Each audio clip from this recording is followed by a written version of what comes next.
Hi, and welcome to my channel. And thanks for tuning in for another session of Riding the Waves with Wisdom from Emerald Blue Phoenix. It's good to be here, and I'm hoping you're feeling great because I am feeling fantastic. Those last 2 weeks of those churning energies were a little bit heavy, and I managed most of those okay, thankfully. But quite a few people I was working with were not. And I mean working with as clients, but also working with in my business partnerships were not.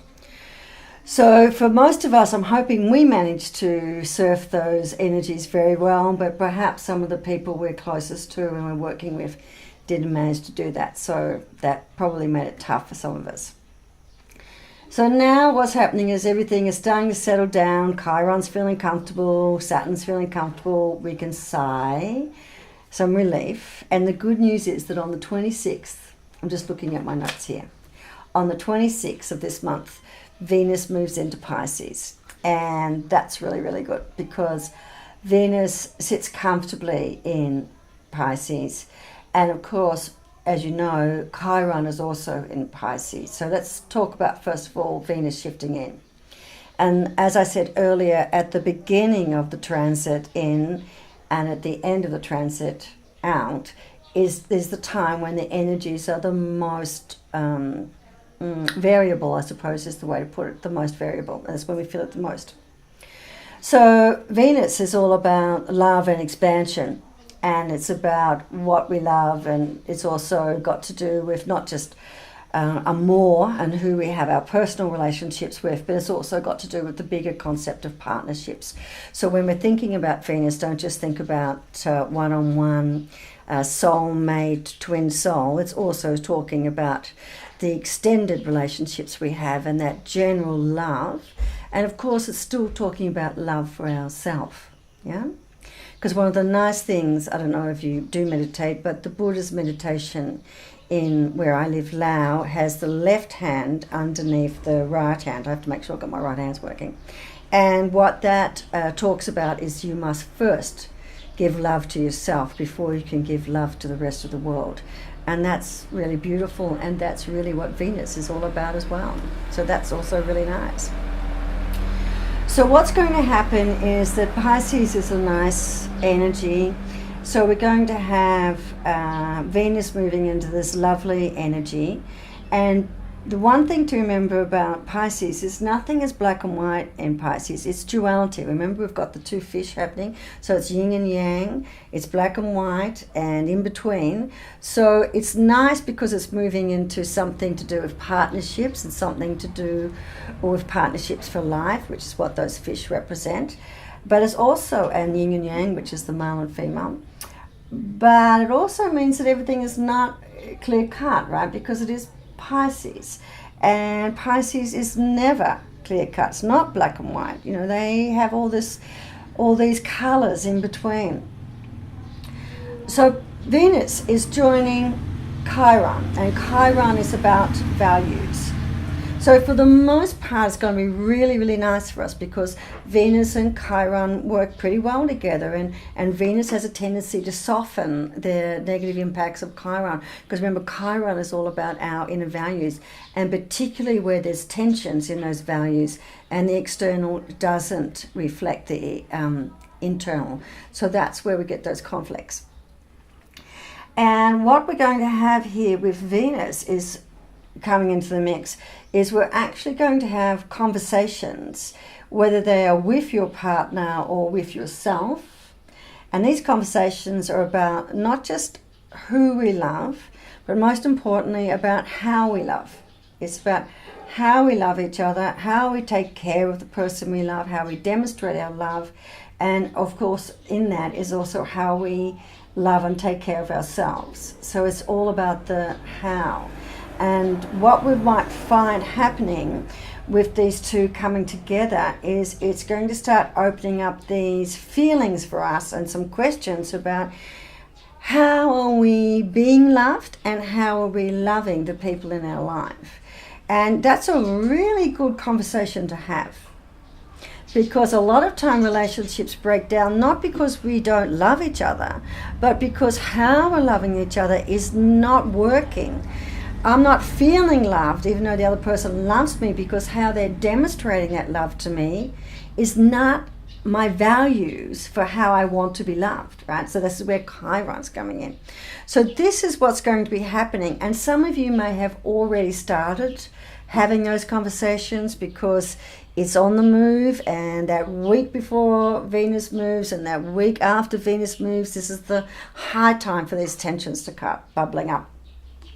So what I want you to do is for all of us to find our voice and to speak up about what we want in our relationship and how we want to be loved. And just as importantly, to be asking those questions of those people we are in relationships with and we're in partnerships with. And if you're confused by love in a partnership, think about it as respect. So how are we actually respecting the love we share together, and how am I respecting the person that I'm in a partnership with, and how is that person respecting me? Because don't forget, we're not static, we change, we grow, we move.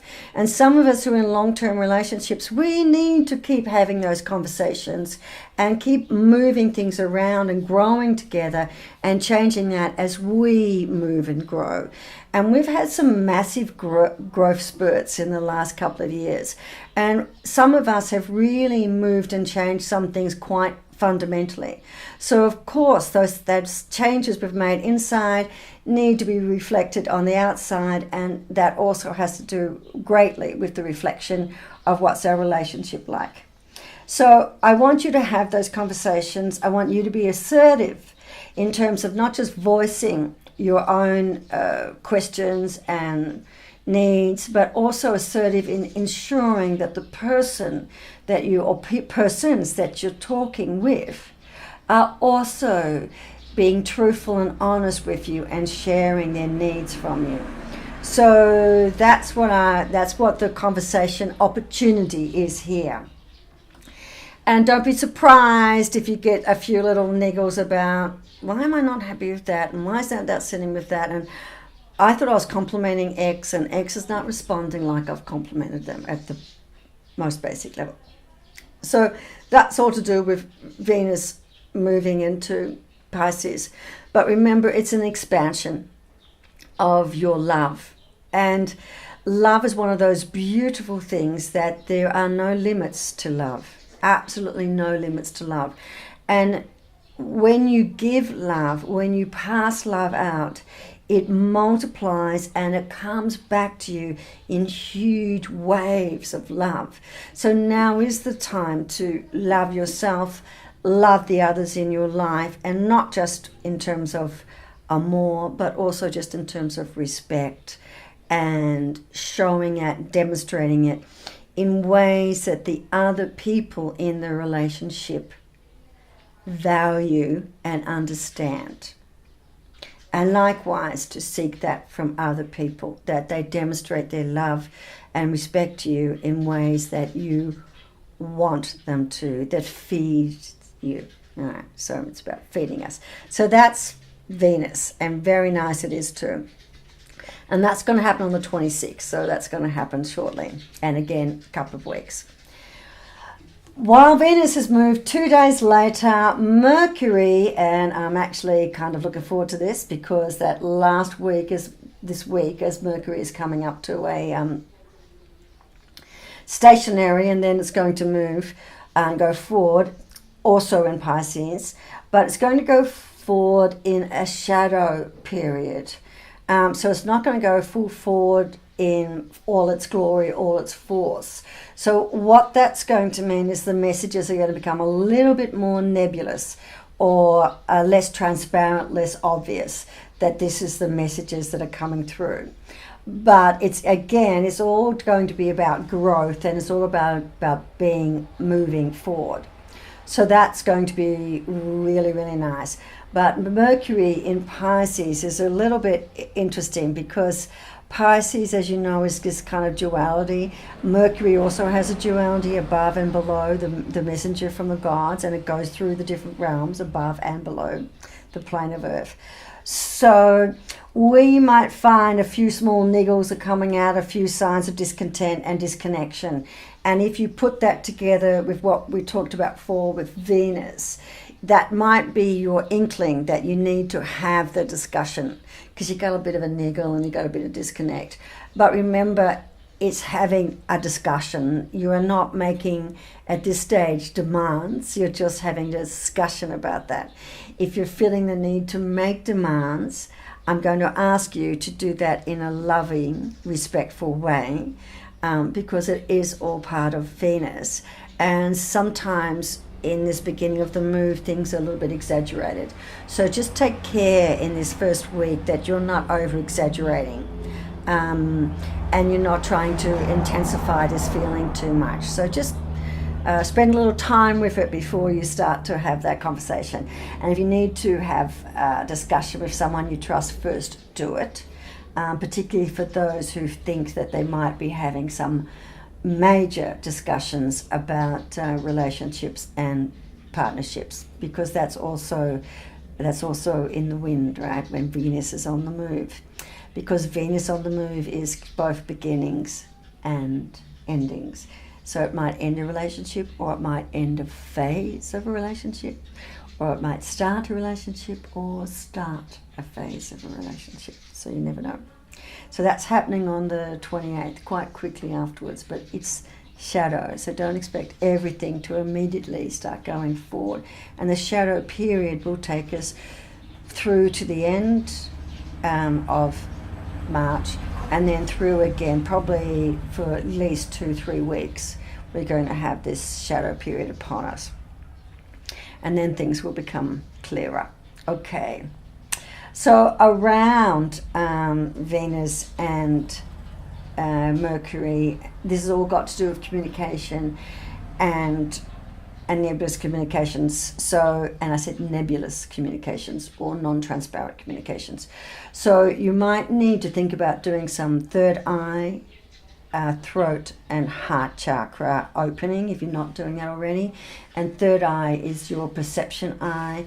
It's knowing without knowing, it's seeing without seeing. So it's reading all those subliminal messages that are out there. The throat chakra is being able to speak your truth while at the same time respecting other people's truth. So that's really important to do. And last but not least is the heart chakra, which is unconditional love, both for yourself and for other people. So you might want to start doing some opening up of those, either using meditations and or essences, or doing that together. I'll put something about those chakra activations. I'll put something onto my Facebook page, Emerald Blue Phoenix, and that's at Astrology Tarot Mystic. I'll put something on that, Astrology Tarot Mystic. I'll put something on the Facebook page for those who are on my Facebook page. You can find it there. And I might later on do something depending on how the recording goes, because it still is Mercury. I've had a few starts on getting this up and done. And I'll see if I can get something out and on this one. So we'll see. This one being on YouTube. Okay. On the 31st, we're going to end up with Mars entering Gemini. And this is kind of going to be really, this is going to be interesting, Mars and Gemini, because it is all about going forward. And Mars, you know, it's warrior, it's fire, it's the chariot. So if we're aligned and we know what we're doing, it is that spark to send us forward. And Gemini is all mutable, which means it's highly changeable. So things go, stop, I like it, I don't know, I dislike it. So there's a lot of movement in the Geminis, right? And then they can move really quickly from one to the other, yeah? So we're talking also that Geminis are quite capable of being a bit fiery. So we are talking about a lot of fire being around and a lot of change. So that's the only thing to remember with Mars moving into Gemini, is we're going to have a lot of go, go, go. When they go, it's going to move very quickly. People are going to move position, and tempers are going to move quickly. So there's going to be a lot of changes like that. And don't be surprised if it's a bit pendulum. Go, go, go. Oh, I'm really bored. Go, go, go. Oh, no, I'm really bored with that. We have to stop that. So don't be surprised if you get that whole swinging. Don't expect too much in the middle. I think we're going to have it either, let's really rapidly go forward with that, and then it's going to be, no, it's all stopped now, and I want to change that and do something with it. Okay, now let's go with it. So it's not going to be too static. So that's what we've got coming up. So again, I keep saying stay centered, but what I mean is just be aware of that swinging pendulum. And if you find that you're also doing the swing, just bring it in a little bit and harness those emotions and get control of your thoughts, and you should be absolutely fine to go. So that's what we've got coming up, and I think it's going to be really interesting. It's great to have those conversations with the people you love, and it's time to have those conversations with the people you love and the people you work with and the partnerships you value about how we're going, what's working, what's not working, where are we openly supporting and showing respect to each other, and where are we not doing that. And let's just see how all of that happens and goes forward. Mercury is going to be in the shadow phase, so it's going to be a little bit easier for us, but it's going to be far more subliminal, the messages, and they're going to be far less transparent. And because it is the shadow side, we're still probably going to have a few of those classic hiccups, of emails turning up in the junk or the spam folder and not getting to the individual you need to get to. So just be a little bit aware of that. What will happen, though, with this wonderful shadow period is that the stuff or the communication that's supposed to get to you, it's going to get to you. So you're going to have weird things like, I was thinking about X and X rings. I can have weird things around, I better send them a text, and bam, there's a phone call or a text from the person you're in contact with. So there will be a little bit of that. So as things start to move forward, but go forward a little bit slowly. And Mars is going to enter Gemini, and so we're going to have a little bit of a tendency to want to go quickly. Oh no, I don't know if I like doing that. I'm a bit bored. So there's going to be this pendulum swing of fire and movement, and the chariot racing ahead. And then if you like, you're going to have the hangman lying back going, I think I need to reflect on that, and maybe I want to make a change, and maybe I'm not really settled to go with that. So we're going to have a little bit of different energies if you understand those tarot references. Okay, so please do some work on the third eye, do some work on your throat chakra, do some work on your heart chakra. If you're not sure of the order to do it, do the heart and the throat first, then do the third eye. And good luck with those loving conversations that I want you to have with people. Okay, ideas and messages for you about how to do those chakra openings and those reinforcements I'll put on Facebook. I might perhaps also do a video on those here, depending how the Mercury retrograde goes with the recordings. And take care, and I'll see you soon. Okay, bye.